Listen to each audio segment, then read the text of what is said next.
ಮಾನದಂಡ. ಸಂಘಟಿತ ಪ್ರಭಾವವನ್ನ ನಾವು ಇಲ್ಲಿ ಕುಳಿತುಕೊಂಡಿರೋರನ್ನ ನೋಡಿ ನಾವು ಅಳತೆ ಮಾಡೋದಕ್ಕೆ ಸಾಧ್ಯ. ನಾವು ದಾರಿಯಲ್ಲಿ ಬರ್ತಾ ಎಷ್ಟು ಜನ ಭಾಗವಹಿಸಿದ್ರು, ಎಷ್ಟು ಜನ ಸಂಭ್ರಮಾಚರಣೆಯನ್ನ ಮಾಡಿದ್ಕೊಂಡ್ರು, ಎಷ್ಟು ಜನ ಪುಷ್ಪಾರ್ಚನೆಯನ್ನ ಮಾಡಿದ್ರು, ಎಷ್ಟು ಜನ ವಿಡಿಯೋವನ್ನ ತಕೊಂಡ್ರು, ಎಷ್ಟು ಜನ ಸೆಲ್ಫಿಗಳನ್ನ ತಕೊಂಡ್ರು, ಎಷ್ಟು ಜನ ಸರ್ಕ್ಯುಲೇಟ್ ಮಾಡ್ಕೊಂಡ್ರು. ಅದರಿಂದ ಸಂಘಟನೆ ಅನ್ನೋದು ಗೊತ್ತಾಗುತ್ತೆ. ಇದು ರಾಷ್ಟ್ರೀಯ ಸ್ವಯಂ ಸೇವಕ ಸಂಘದ ಶತಾಬ್ದಿ ವರ್ಷ. ಅದರ ನಿಮಿತ್ತ ಎಲ್ಲ ಕಡೆ ಸಮಾಜದ ನೇತೃತ್ವದಲ್ಲಿ ಹಿಂದೂ ಸಮಾಜೋತ್ಸವಗಳು ನಡೀತಾ ಇದೆ.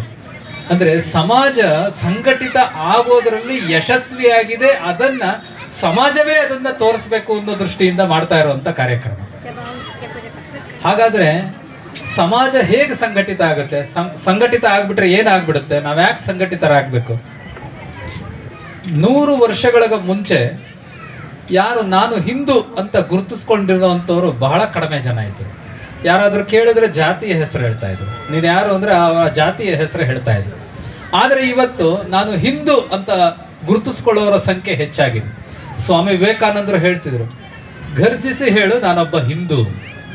ಅವರು ಹೇಳಿ ಭಾಷಣ ಮಾಡಿ 100 ವರ್ಷಗಳಾಗೋಗಿದೆ.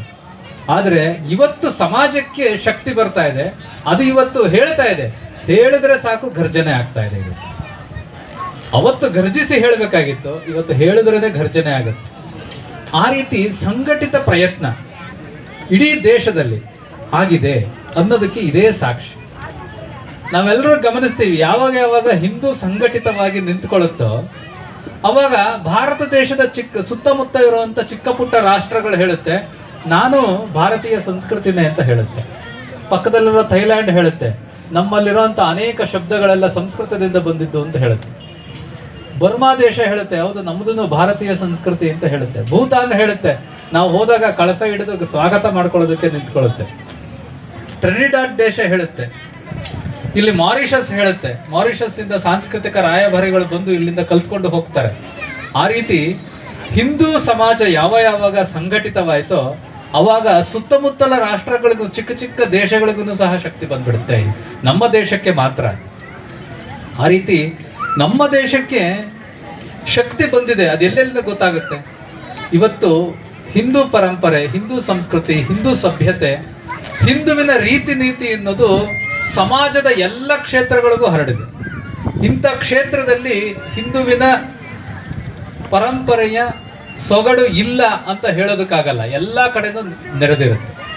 ಅದಕ್ಕೆ ಹಿಂದೂ ಸಮಾಜವನ್ನ ಸಂಘಟನೆ ಮಾಡ್ತೇನೆ ಅಂತ ಹೋದಾಗ ನಮಗ್ ಸಿಗ್ತಾ ಇರುವಂತ ಸ್ವಾಗತನೇ ಅದಕ್ಕೆ ಸಾಕ್ಷಿ.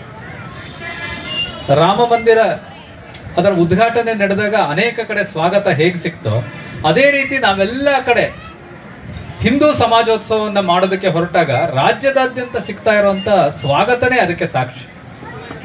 ಇಲ್ಲೂ ನಾನು ಕೇಳ್ಪಟ್ಟೆ, ಹುಣಸೂರು ನಗರದಲ್ಲೂ ಸಹ ನಮಗೋಸ್ಕರ ಆ ಸಂವಿಧಾನ ಸರ್ಕಲ್ನಲ್ಲಿ ಬಹಳ ಒಳ್ಳೆಯ ಸ್ವಾಗತವನ್ನ ಬಯಸಿದ್ದಾರೆ.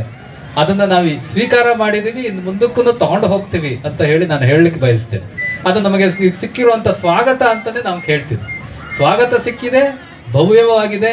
ಅದನ್ನ ಚೆನ್ನಾಗಿ ಮಾಡುವಂತ ಕೆಲಸವನ್ನು ನಾವೆಲ್ಲರೂ ಕಾರ್ಯಕರ್ತರು ಮಾಡೇ ಮಾಡ್ತೀವಿ ಅಂತ ನಾನು ಹೇಳಲಿಕ್ಕೆ ಬಯಸ್ತೇನೆ. ಅನೇಕ ಕಡೆ ಹೇಳ್ತಾ ಇದ್ರು ಇವತ್ತು ಸಂಘಟಿತ ಆಗಿದೆ ಅನ್ನೋದಕ್ಕೆ ಕಾರಣಗಳನ್ನು, ಕೆಲವೊಂದು ಸಾಕ್ಷಿಗಳನ್ನು ನಾನು ನಿಮಗೆ ಕೊಡ್ತೀನಿ. ಮುಂಚೆ ಹೇಳ್ತಾ ಇದ್ರು ರಾಮಾಯಣ ಅಂದ್ರೆ ಅದೊಂದು ಕಾಲ್ಪನಿಕ ಕಥೆ, ಅದು ಸುಳ್ಳು ಅಂತ ಹೇಳ್ತಾ ಇದ್ರು. ನಾವೇನಾದ್ರೂ ಇಲ್ಲಿ ಮಕ್ಕಳು ರಾಮಾಯಣ ನಾಟಕ ನಾಟಕ ಹಾಡಿದಾಗ ಎಲ್ಲಾದ್ರೂ ಬೇರೆ ಕಡೆ ಆಡಿದ್ರೆ ಇದೊಂದು ಕತೆ, ಇದೊಂದು ಪುರಾಣದ ಕತೆ ಅಂತ ಹೇಳ್ತಾ ಇದ್ರು. ಇದಕ್ಕೆ ಸಾಕ್ಷಿ ಇಲ್ಲ ಅಂತ ಹೇಳ್ತಾ ಇದ್ರು. ಆದ್ರೆ ಇವತ್ತು ಪರಿಸ್ಥಿತಿ ಬದಲಾಯಿತು.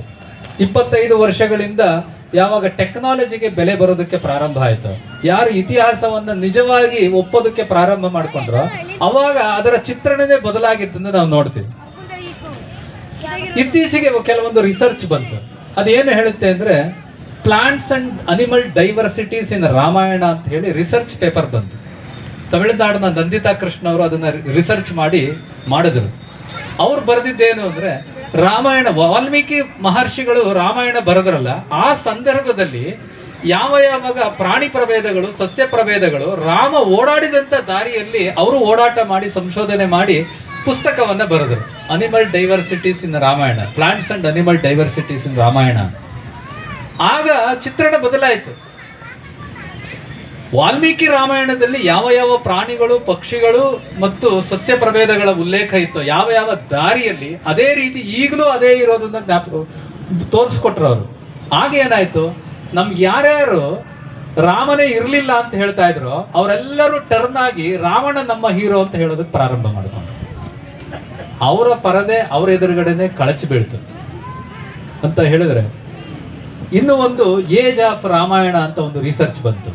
ಅವಾಗ ಇಡೀ ಪ್ರಪಂಚ ಎಲ್ಲ ಒಪ್ಪಿಕೊಳ್ತು ಭಾರತೀಯ ಸಂಸ್ಕೃತಿಗೆ ಎಷ್ಟು ವರ್ಷ ಆಗಿರ್ಬೋದು, 4550 ವರ್ಷ ಕ್ರಿಸ್ತಪೂರ್ವಕ ಸಮಯದಲ್ಲಿ, ಅಲ್ಲಿಂದನೂ ಇದರ ಇತಿಹಾಸ ಇದೆ ಅನ್ನೋದು ಪ್ರಪಂಚ ಒಪ್ಪಿಕೊಳ್ಳೋದಕ್ಕೆ ಪ್ರಾರಂಭ ಆಯಿತು. ಆಗ ಪ್ರಪಂಚದಾದ್ಯಂತ ಹಿಂದೂ ಸಂಸ್ಕೃತಿಗೆ ಒಂದು ಬೆಲೆ ಬರೋದಕ್ಕೆ ಪ್ರಾರಂಭ ಆಯಿತು.